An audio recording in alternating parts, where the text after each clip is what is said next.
Game changer Karthik Subbaraju is writer, story writer. So Shankar దగ్గర అతను ఏడీగా work చేసిండే ముందు, బిఫోర్ సార్కి ఇచ్చారు ఆ స్టోరీ. పొలిటికల్ బ్యాక్గ్రౌండ్ స్టోరీ అని తెలిసింది బ్రో.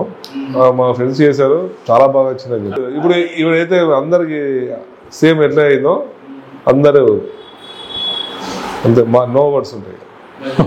శంకర్ మూవీలలో మీకు యాక్షన్ ఎప్పుడైనా తక్కువైందా, బ్యాక్గ్రౌండ్ ఏమైనా తక్కువైందా, సీన్స్ తక్కువైందా? ఏం తక్కువ అది, కొంచెం స్టోరీలో ఏదైనా డిసప్పాయింట్ కావచ్చు, కానీ మీరు ఇండియన్ టూలో ఏం తక్కువ కావాలి కదా.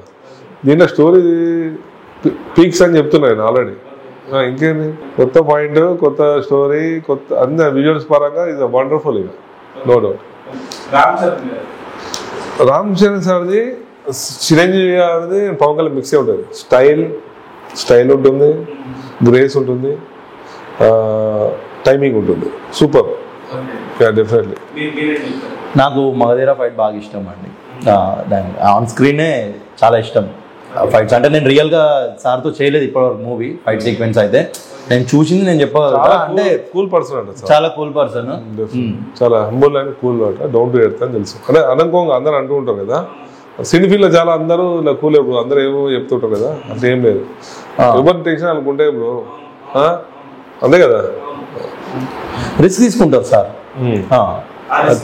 రిస్క్ నచ్చుతుంది, 100% నచ్చుతుంది రామ్ చరణ్. అంటే మేము విన్న టాక్ అనమాట. త్రిబుల్ అసలు ఇంత పెద్ద పెద్ద సీక్వెన్స్, అవి జంపింగ్ అయినా, ఫైట్ అయినా వేరే లెవెల్ ఫైట్స్ అసలు.